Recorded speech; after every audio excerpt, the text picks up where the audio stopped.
तो देखो जरा, मैं बता रहे थे isotopes. Isotopes are atoms of the same element having same atomic number but different mass number. Simple.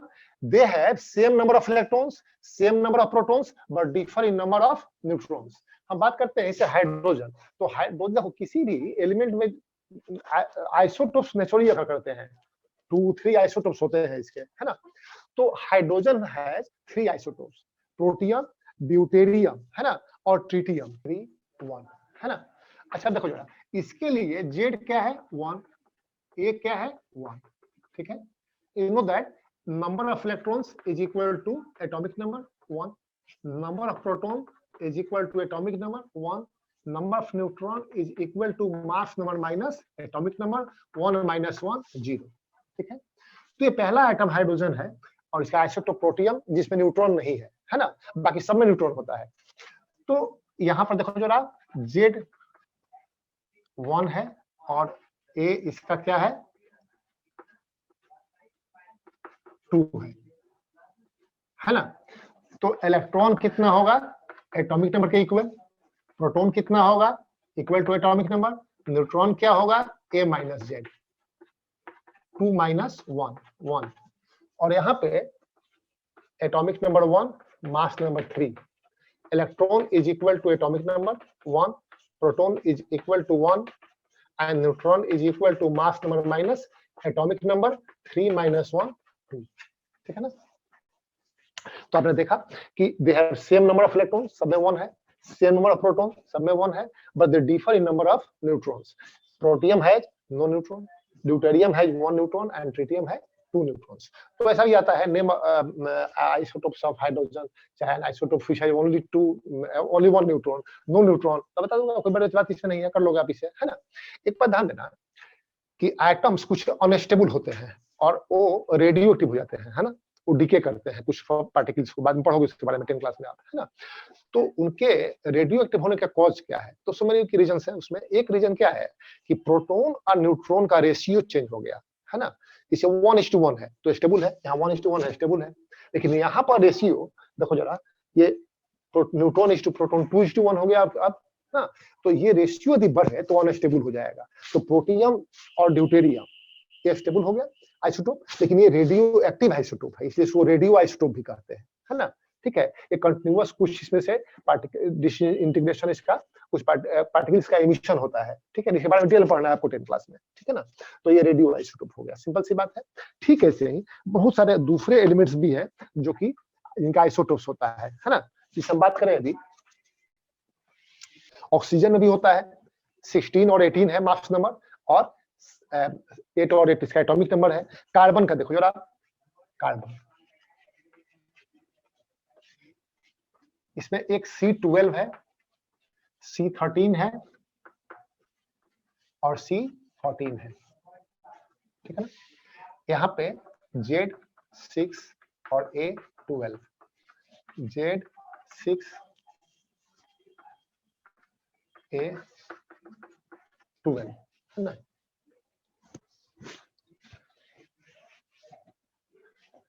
C14 और 6 है, तो Z6A14 है ना। अच्छा, यहाँ इलेक्ट्रॉन क्या होगा इक्वल टू Z6 होगा, प्रोटॉन 6 है, न्यूट्रॉन कितना है A माइनस Z, 12 माइनस 6 होगा, है ना। यहाँ देखो जरा, इलेक्ट्रॉन तो 6 होगा Z के इक्वल, प्रोटॉन भी 6 है, और न्यूट्रॉन क्या होगा A माइनस Z, ये 12 नहीं 13 है, कितना है, तो 13 माइनस 6 क्या होगा 7 हो जाएगा। यहाँ पे इलेक्ट्रॉन कितना होगा 6, प्रोटॉन क्या होगा 6, न्यूट्रॉन होगा A माइनस Z, 14 माइनस 6 8, है ना। तो आपने देखा कि they have same number of electrons, same number of protons, but they differ in number of neutrons. और ये C14 जो है ये रेडियो आइसोटोप है ना। इसका रीजन ये है कि न्यूट्रॉन इसमें ज्यादा है रेशियो, न्यूट्रॉन और प्रोटॉन के रेशियो में डिफरेंस है ना, इसलिए रेडियो आइसोटोप है, सिंपल सी बात है। अच्छा, और भी सारा क्लोरीन है, C35 है, 37 है, पहले रिसर्च किया था हम लोग, तो ये सब आइसोटोप्स हो गया, है ना। अच्छा, द फिजिकल प्रॉपर्टी जिसे डेंसिटी है, बॉइलिंग पॉइंट है of the element, isotopes are different. चूंकि ये डिपेंड करता है मास, एटॉमिक मास पर, है ना। तो चूंकि इनका मास नंबर डिफरेंट है तो इनका फिजिकल प्रॉपर्टी में डिफरेंस होगा, बॉइलिंग पॉइंट, मेल्टिंग पॉइंट है, थोड़ा डिफरेंस होगा, ठीक है ना। वो दिया है बुक में, देख लोगे आप, कोई खास इंपॉर्टेंट नहीं है। और isotopes like tritium and carbon 14 they are radioactive, तो इसे रेडियो आइसोटोप भी कहते हैं, सिंपल। और all the isotopes of an element have same atomic number, देख चुके हो आप पहले से, प्रॉपर्टीज की बात करें तो, है ना।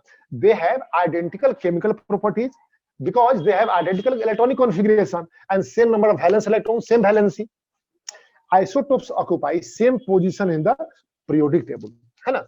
कुछ इनका यूजेज देख लो जरा, इसे कोबाल्ट 60 है ना, कोबाल्ट 60 आइसोटोप्स है, इसे यूज करते हैं रेडियोथेरेपी के लिए, कैंसर डिजीज वगैरह में ट्रीटमेंट के लिए यूज होता है, इसे चेक करते हैं लोग, है ना, कैंसर सेल को किल कर सकता है। तुम आते हो ना यहाँ से पेट्रोल पंप से आते हो तो इस साइड देखना, देव इंस्टीट्यूट करके कुछ है, न्यूक्लियर इंस्टीट्यूट करके है, वहाँ कोबाल्ट थेरेपी देते हैं वो लोग कैंसर पेशेंट को, है ना। और C14 है, इसका यूज करते हैं in determining age of the rocks, है ना। एक्चुअली इसका हाफ लाइफ होता है, बेसिक प्रिंसिपल ये है कि इसे मान लो कि कोई अभी कोई ट्री है ना, तो ये ट्री जो है इसका फोटोसिंथेसिस हो रहा है, ठीक है, तो ये कार्बन ले रहा है और इसमें C14 भी रहता है, और उसके बॉडी का जो मास है उससे कार्बन का रेडियोएक्टिव डीके भी हो रहा है कार्बन का, है ना। अब मान लिया जाए कि पेड़ जो है वो कट गया, नहीं लंबे समय तक कैसे रहा, अब क्या होगा, फोटोसिंथेसिस नहीं हो रहा है, तो उसमें कार्बन बाहर से कुछ नहीं आ रहा है, जो अंदर C14 होगा वो डिसइंटीग्रेट कर रहा है, तो फ्रेश सैंपल, है ना, कोई ओल्ड सैंपल है उसमें C14 डिफरेंट होगा ना, उसमें कंसंट्रेशन डिफरेंट होगा, फिर उसका हाफ लाइफ होता है ना, आपको एग्जैक्टली 5600 इयर्स करीब होता है ना। तो मान लो कि 100 ग्राम कोई सैंपल है और उसका हाफ लाइफ सपोज करो कि 5600 ईयर है, तो आफ्टर 5600 इयर्स वो 50 ग्राम बच जाएगा, ठीक है ना। अब फिर अगले 56 ईयर के बाद वो 25 ग्राम बच जाएगा, अब फिर अगले 5600 ईयर के बाद वो 12.5 ग्राम बच जाएगा, समझ है ना। तो कुछ ऐसा बेसिक प्रिंसिपल का यूज करते हैं, और ये फ्रेश सैंपल में C14 का क्या लेवल है और काफी पुराने सैंपल में उसका लेवल क्या है, उसके डिफरेंस को देखते हैं और पता कर लेते हैं कितना पुराना ये सैंपल रहा होगा, इससे कार्बन डेटिंग करते हैं, है ना। तो C14 का यूज करते हैं कार्बन डेटिंग के लिए, क्लियर होती बात, आपको इस बारे में पढ़ना नहीं है। अच्छा, यूरेनियम है U235 है, ये आइसोटोप का यूज करते हैं as a fuel in the nuclear reactor, है ना। हम इलेक्ट्रिसिटी जनरेट करते हैं तो थर्मल पावर स्टेशन है, वहां कोल को बर्न करते हैं, है ना, जो हीट प्रोड्यूस होता है इससे स्टीम बनता है ना, वो टरबाइन को रोटेट कराता है, इलेक्ट्रिसिटी जनरेट होती है, mechanical energy converted into electrical energy, है ना। ठीक है, सही। न्यूक्लियर रिएक्टर में क्या होता है कि यूरेनियम U235 का यूज करते हैं, ठीक है, और उससे भी जो एनर्जी प्रोड्यूस होता है उसे स्टीम तैयार होगा और वो टरबाइन को रोटेट करेगा, तो यहाँ न्यूक्लियर एनर्जी को कन्वर्ट करते हैं इलेक्ट्रिकल एनर्जी में, न्यूक्लियर रिएक्टर में, है ना। तो न्यूक्लियर रिएक्टर में जो फ्यूल यूज होता है U235, है ना। अच्छा, ये आयोडीन का आइसोटोप है, तो आयोडीन गॉइटर वगैरह होता है ना, उसके ट्रीटमेंट में यूज करते हैं, ठीक है ना। अच्छा, रेडियोएक्टिव आइसोटोप्स लीकेज है अंडरग्राउंड ऑयल पाइप्स वगैरह में, गैस पाइप्स में, वाटर पाइप्स में, उसके लिए यूज करते हैं, है ना। जैसे मान लो कि बरौनी रिफाइनरी है और वहां से ऑयल का पाइप जा रहा है बहुत दूर तक, अब बीच में कहीं लीकेज हो तो काफी ज्यादा वेस्टेज हो सकता है ना, ठीक है। तो उसमें कुछ रेडियो सब्सटेंस दे करके और उसको टेस्ट करने के लिए रहता है, टेस्ट कर लेंगे कि क्या रेडिएशन तो नहीं आ रहा है कहीं से ना, तो कहीं हल्का भी लीकेज होगा तो पता चल जाएगा, ठीक है। तो इस समय इसका यूज करते हैं हम लोग, है ना। इवन मान लो कि कुछ सॉल्ट है रेडियोएक्टिव आइसोटोप का, उसका हाफ लाइफ बहुत कम होता है, वो 2 दिन 1 दिन 3 दिन का रहेगा, तो वो तुमको यदि दिया जाए तो तुम्हारे डिफरेंट बॉडी पार्ट्स से भी पता कर लेंगे रेडिएशन कहाँ कहाँ पहुंचा, है ना। वो हार्मफुल नहीं है, बहुत स्मॉल डोज होता है, अब पता कर लेंगे कि ब्लड का सर्कुलेशन कैसे हो रहा है ना। तो ये सब काम के लिए भी इसका यूज होता है। उसके बारे में काफी डिटेल पढ़ना है, अभी हम उसके डेप्थ में जा रहे हैं, बस जानो थोड़ा सा इसे। अच्छा, अब देखो जरा, हाँ आपका आइसोबार्स है ना, तो isobars are atoms of different elements. Isobars are atoms of different elements having different atomic number but same mass number. But same mass number. Definition नहीं लिख रहे हैं, नोट्स में देते हैं कि आपके बुक में भी है, कोई इतने ही है। Isobars are atoms of different elements having different atomic number. Different element है तो atomic number different होगा. Having different atomic number but same mass number. याद रहेगा, ठीक है। जिसे मान लिया जाए C14, सॉरी कार्बन है और नाइट्रोजन है ना, तो कार्बन का एक आइसोटोप था ना C14 और 6, है ना, और नाइट्रोजन का एटॉमिक नंबर 14 होता है और ये 7 है ना। अभी देखो ये दोनों का मास नंबर सेम है, इसके लिए एटॉमिक नंबर डिफरेंट है। They are atoms of different elements. They have different atomic number. Simple. तो दिखाई दे रहा है, यहाँ जाओ, यहाँ सामने सामने ज्यादा अच्छा रहेगा। आ जाओ, एक सेकंड, लो चलिए लम कर देते हैं, लम।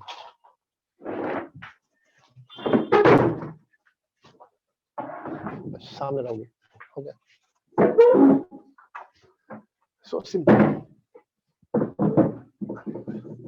तो देखो जरा, they are atoms of different elements, so they have different atomic number, but they have same mass number. ये 14 है और ये भी क्या है, 14 है, ठीक है ना। अच्छा, इलेक्ट्रॉन्स क्या होता है, number of electrons equal to atomic number, तो 6 होगा। Number of protons equal to atomic number 6 होगा। यहाँ पर नंबर ऑफ इलेक्ट्रॉन्स क्या होगा, 7, और नंबर ऑफ प्रोटॉन्स क्या होगा, 7, एटॉमिक नंबर के इक्वल होगा। अच्छा, न्यूट्रॉन क्या होगा, A माइनस जेड, ये होगा 16 माइनस 14 माइनस 6, 8 होगा ना, है ना। और यहाँ क्या होगा, n is equal to A minus Z, A है कितना, 14 माइनस 7 इक्वल टू 7, ठीक है।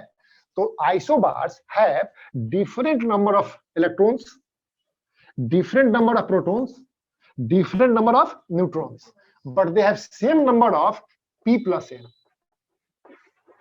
सेम नंबर ऑफ न्यूक्लियॉन्स, है ना। प्रोटॉन प्लस न्यूट्रॉन सेम होगा। मास नंबर क्या है, प्रोटॉन प्लस न्यूट्रॉन। यहाँ प्रोटॉन है 6 और न्यूट्रॉन है 8, 14 हो जाएगा ना, 14 हो जाएगा। यहाँ देखो प्रोटॉन है 7 और न्यूट्रॉन है 7, 14 हो जाएगा ना, ठीक है। तो इनका n प्लस p सेम होता है, प्रोटॉन प्लस न्यूट्रॉन सेम होता है। बाकी अलग अलग सब एटॉमिक पार्टिकल्स, इलेक्ट्रॉन डिफरेंट होगा, प्रोटॉन्स डिफरेंट होगा, न्यूट्रॉन्स डिफरेंट होगा, है ना। तो they have different atomic number as well as different electronic configuration, so they have different chemical properties, है ना। जो chemical properties depends on atomic number, ठीक है।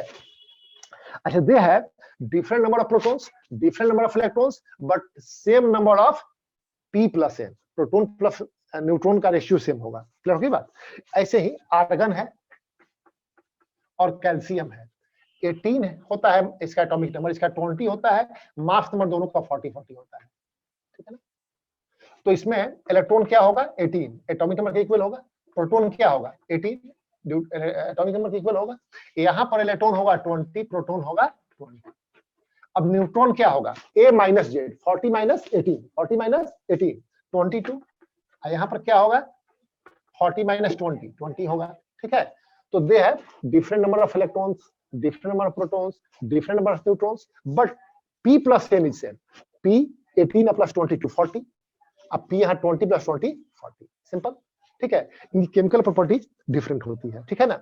अब एक है आइसोटोन्स, देख लो जरा एक सेकंड। आइसोटोन्स में क्या रहता है, ध्यान दो जरा, they are atoms of different elements having same number of neutrons, बस न्यूट्रॉन सेम होगा, ठीक है ना।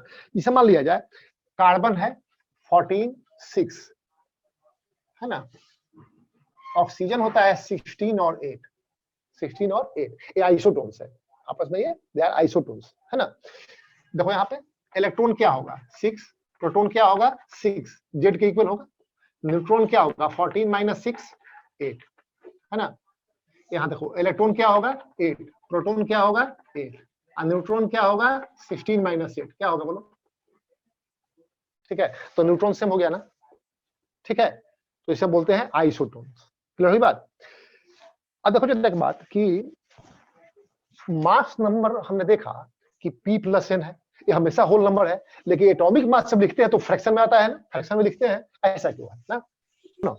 अब है तो फ्रैक्शनल एटॉमिक मास क्यों होता है ऐसा, है ना।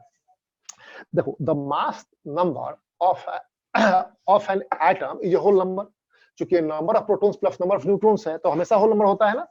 But atomic mass of an element may be in fraction. This is because all elements have isotopes with different atomic masses, है ना, और ये different ratios में present होते हैं, ठीक है ना। And atomic mass of an element is the average atomic mass of all the natural isotopes of the element. इस एग्जांपल आपको दे रहा हूं, chlorine has 2 isotopes, fractional atomic mass. अच्छा, पिछले साल तुम लोग का एग्जाम जो हुआ था आईसीएसई बोर्ड का 9 क्लास का, तो पेपर बोर्ड से आया था। इस बार बोर्ड से आ रहा है कि स्कूल ले रहा है? स्कूल ही ले रहा है, बोर्ड से नहीं आ रहा है। चलो ठीक है, बोर्ड से आता है तो ज्यादा अच्छा रहता है, पेपर इन्फॉर्म रहता है, ज्यादा बढ़िया रहता है। वैसा रहता तो हमारे पास क्वेश्चन प्रैक्टिस का सेट था, कुछ दे देते तुम लोगों को। पिछले साल आया था तो बहुत सारा कराए थे और मैक्सिमम क्वेश्चन वहीं से आ गया था। तो अब इस बार कोरोना चलते नहीं ले रहा है, हो सकता है अगले बार करे मेरी है। तो फ्रैक्शनल एटॉमिक मास है ना। Chlorine has 2 isotopes.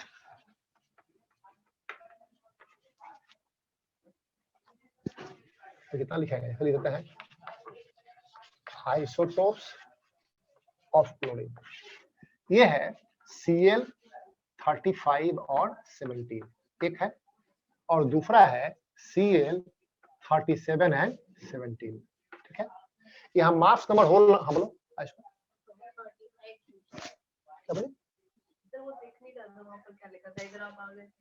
अब दिख रहा है ना। अच्छा ठीक है, तो ये 35 और 17 है, ये 37 और 17 है ना। 2 आइसोटोप्स है, मास नंबर इसका होल नंबर में है। अब देखो इसका नेचर में जो अकर करता है तो ये रहता है 75% है ना, और ये रहता है 25%। क्या हुआ, रेशियो निकाले यदि हम तो 75/100 करोगे तो 3 होगा, 3 इसको सीधा निकाल लेते हैं, 3:1 हो गया, ठीक है। 3:1, 3/4 फिर 1/4 4 से मल्टीप्लाई करो तो आ जाएगा, तो जरूरत नहीं है, बस हो गया, ये रहता है ना।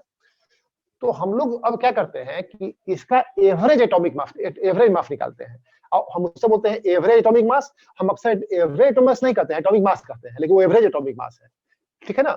डिफरेंट आइसोटोप्स के एटॉमिक मास का जो है वो एवरेज है, ठीक है ना। तो इसका एवरेज एटॉमिक मास क्या होगा, एवरेज एटॉमिक मास, या सिंपली आप कहो एटॉमिक मास, एक ही बात है ना। तो होगा, देखो आप एवरेज कैसे निकालते हो, 3 × 35 कर देंगे, 3 × 35 प्लस 1 × 37, ये 1:1 के रेशियो में है, तो 1:37 आई 3 टाइम्स 3:35 है ना। अब बाई 3 + 1, 3 + 1 इसे सॉल्व करोगे, ये आ जाएगा 35.5। ये फ्रैक्शन में आ गया ना।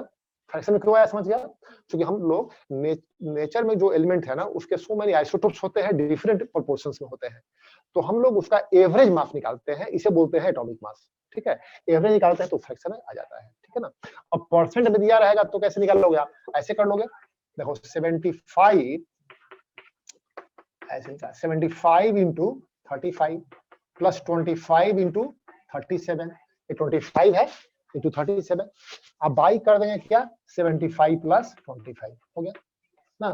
25 कॉमन ले लो ऊपर में, क्या बचेगा, 3 × 35 प्लस 1 × 37, इन बचेगा।